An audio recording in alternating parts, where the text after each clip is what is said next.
రాజు ఉండేవాడంట. ఆ రాజుకి 7 మంది కొడుకులు. ఆ 7 మంది కొడుకులు ఒకరోజు వేటకు పోతారు. ఆ 7 మందికి 7 చేపలు చిక్కుతాయి. అప్పుడు అవన్నీ ఒక మేడ మీద ఆరేస్తారు, ఎండబెడతారు. అన్నీ ఎండినాక ఒక చేప మాత్రమే ఎండదు. అందుకే చేప చేప నువ్వు ఎందుకు ఎండలేదు అంటారు.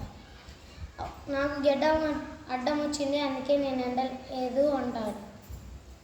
మళ్ళా గెడ్డాము ఎందుకు చేపకు అడ్డం వచ్చావు అంటారు. మళ్ళా నాకు దొరసాని నన్ను ఆవు మేయలేదు అంటారు.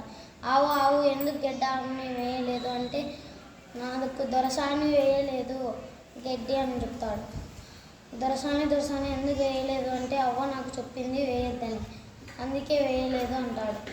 అవ్వ ఎందుకు వేయొద్దని చెప్పావు అంటే నా పిల్లాడు ఏడుస్తున్నాడు అందుకే వేయలేదు అంటాడు.